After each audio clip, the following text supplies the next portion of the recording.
Hello అండి, welcome back to మీ సిరిప్రియ. ఈరోజు we're diving deep into latest updates on H1B visa programme. So మీలో ఎవరైనా ఈ ఛానల్ని కొత్తగా చూస్తున్నట్లయితే ప్లీజ్ సబ్స్క్రైబ్ చేసుకోండి. December 17, 2024 the department of homeland security announced a final rule to modernise the H1B visa programme. And ఈ ఫైనల్ రూల్ January 17, 2025 నుంచి ఎఫెక్ట్లోకి వచ్చింది. సో ఆ చేంజెస్ ఏంటి, how it impacts and means to you అనేది let's see.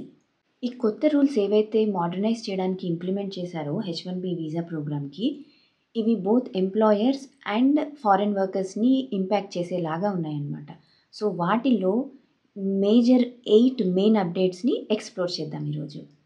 ఫస్ట్ది stream line approval process. అంటే మన H1B petitions మరియు ఎక్స్టెన్షన్స్ అప్లై చేసినప్పుడు దానికి సంబంధించిన డాక్యుమెంటేషన్ అండ్ అప్రూవల్ ప్రాసెస్ని తక్కువ సమయం తీసుకునేలాగా చాలా సింప్లిఫై చేశారు. ఫర్ ఎగ్జాంపుల్, మీరు H1B ఎక్స్టెన్షన్కి అప్లై చేసినప్పుడు ఈ కొత్త రూల్ ప్రకారం USCIS అన్నెసెసరీ RFEs అంటే రిక్వెస్ట్ ఫర్ ఎవిడెన్స్ని తగ్గిస్తుందన్నమాట. సో దట్ ప్రాసెస్ అనేది ఫాస్ట్గా కంప్లీట్ అవుతుంది. అందుకని మీ employment related documents like pay stubs కానీ ఎంప్లాయ్మెంట్ వెరిఫికేషన్ లెటర్స్ అండ్ కాంట్రాక్ట్స్ని ఎప్పుడూ హ్యాండీగా ఉంచుకోండి. So that you can produce them immediately when they need it. సెకండ్ది ఇంక్రీజ్డ్ ఫ్లెక్సిబిలిటీ ఫర్ ఎంప్లాయర్స్. అంటే ఇప్పుడు ఎంప్లాయీ యొక్క జాబ్ లొకేషన్ చేంజ్ చేయాలనుకున్నా లేదా జాబ్ రోల్ ఏమన్నా చేంజ్ వచ్చినా ఇలాంటి చిన్న చిన్న అప్డేట్స్ చాలా తక్కువ డాక్యుమెంటేషన్తో చేసేయచ్చు అనమాట. ఫర్ ఎగ్జాంపుల్, మీరు న్యూయార్క్లో వర్క్ చేసే సాఫ్ట్వేర్ ఇంజనీర్ అనుకోండి, కానీ మీ ఎంప్లాయర్ మిమ్మల్ని షికాగోకి మూవ్ చేయాలనుకున్నారు. సో ఇప్పుడు ఈ జాబ్ లొకేషన్ చేంజ్ అనేది చాలా తక్కువ డాక్యుమెంటేషన్తో అమెండ్మెంట్లోకి తీసుకొచ్చేయచ్చు అనమాట. అందుకని మీ జాబ్ లొకేషన్లో ఏమైనా చేంజెస్ అయితే మీ ఎంప్లాయర్కి ఇమీడియట్గా ఇన్ఫామ్ చేయండి అండ్ USCISకి రిక్వైర్డ్ అమెండ్మెంట్స్ ఫైల్ చేయమని ఎన్ష్యూర్ చేయండి. థర్డ్ది ఎన్హాన్స్డ్ ప్రోగ్రామ్ ఇంటిగ్రిటీ. అంటే ఏంటి?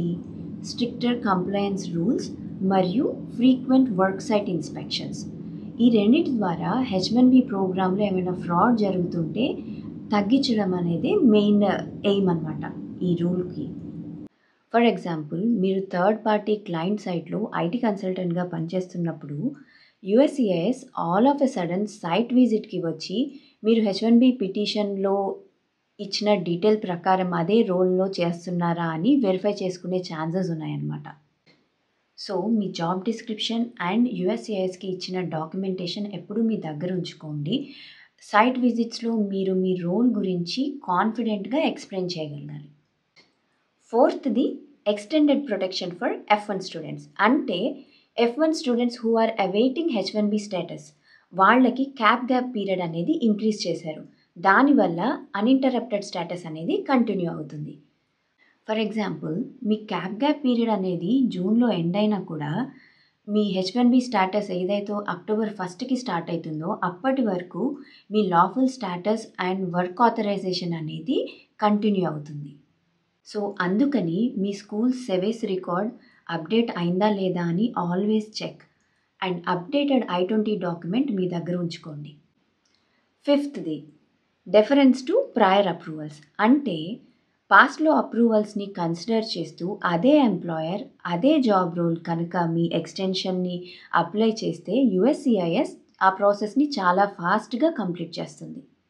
ఫర్ ఎగ్జాంపుల్, మీరు ఒకే కంపెనీలో లాస్ట్ 3 years నుంచి H1B మీద వర్క్ చేస్తుంటే అదే రోల్లో కనుక ఎక్స్టెన్షన్కి అప్లై చేస్తున్నట్లయితే కొత్త రివ్యూ ప్రాసెస్ అవసరం ఉండకపోవచ్చు. సో కన్సిస్టెన్సీ మెయింటైన్ చేయండి. Job title, location and responsibilities అన్ఆల్టర్డ్గా ఉంచడానికి ట్రై చేయండి. సిక్స్త్ది ఎంటర్ప్రెన్యూరియల్ ఆపర్చునిటీస్. అంటే ఏంటి? స్టార్టప్ ఓనర్స్ ఆర్ ఎంటర్ప్రెన్యూర్స్కి కూడా ఇప్పుడు H1B అప్లై చేసే అవకాశం ఉంది, provided that their job role comes under the specialty occupation. For example, మీ స్టార్టప్కు మెజారిటీ ఓనర్షిప్ ఉన్నా ఆర్ మీరు డేటా సైంటిస్ట్గా పనిచేస్తూ H1B స్పెషల్ క్రైటీరియా మీట్ అవుతే మీ H1B వీసా పొందొచ్చు. బట్ దానికోసం మీ రోల్ని చాలా క్లియర్గా డాక్యుమెంట్ చేయండి అండ్ ఒక ఇమిగ్రేషన్ లాయర్తో మీ స్టార్టప్ H1B క్రైటీరియా మీట్ అయ్యేలాగా స్ట్రక్చర్ చేసుకోండి. 7th clarification on employer and employee relationship. అంటే ఏంటి? ఎంప్లాయర్కి ఎంప్లాయీస్ పైన మీనింగ్ఫుల్ కంట్రోల్ ఉందని USCISకి ప్రూవ్ చేయడం, పర్టికులర్లీ థర్డ్ పార్టీ అరేంజ్మెంట్స్లో. ఫర్ ఎగ్జాంపుల్, మీరు ప్రాజెక్ట్ మేనేజర్ లాగా క్లయింట్ సైట్లో పనిచేస్తున్నప్పుడు మీ వీక్లీ చెక్-ఇన్స్ లేదా పర్ఫార్మెన్స్ రివ్యూస్ ఇవన్నీ USCISలో మీ employee and employer relationship proof లాగా పనిచేస్తాయి. సో మీ ఎంప్లాయర్కి మీ రోల్కి సంబంధించిన క్లియర్ డాక్యుమెంటేషన్ ప్రొవైడ్ చేయమని చెప్పండి. ఆల్రెడీ 7 అప్డేట్స్ కవర్ చేసేసామండి మనం. ఇప్పుడు లాస్ట్ వన్, 8th. ఇదేంటి? Site visit compliance. అంటే ఏంటి? USCISకి థర్డ్ పార్టీ క్లయింట్ సైట్స్ దగ్గరకు వచ్చి ఇన్స్పెక్షన్ చేసే పవర్ ఉందన్నమాట. అలా ఇన్స్పెక్షన్స్లో నాన్ కంప్లయన్స్ అనేది ఏమైనా కనబడితే మాత్రం వీసా ఎవోక్ అయ్యే ఛాన్సెస్ ఉన్నాయి. ఫర్ ఎగ్జాంపుల్, మీ పిటిషన్లో మెన్షన్ చేసిన అడ్రస్లో కాకుండా వేరే అడ్రస్లో పనిచేయడం అనేది H1Bకి అగెయిన్స్ట్. సో USCIS ఇన్స్పెక్ట్ చేస్తే వీసా బ్యాన్ అవ్వచ్చు. Work only in approved locations.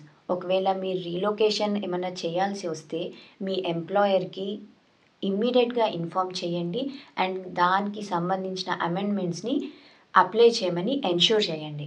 అవండి కొత్తగా H1B ప్రోగ్రాంలో వచ్చిన చేంజెస్ అండ్ అప్డేట్స్. మీకు ఈ వీడియో కనుక యూస్ఫుల్ అనిపిస్తే please like, share and comment and please మా ఛానల్కి సబ్స్క్రైబ్ చేసుకోండి. మరిన్ని అప్డేటెడ్ వీడియోస్ కోసం నోటిఫికేషన్ బెల్ని ఎప్పుడూ ఆన్లో ఉంచుకోండి so that you won't miss any new videos. So మళ్ళీ కలుద్దామా? Until then bye. మీ సిరిప్రియ.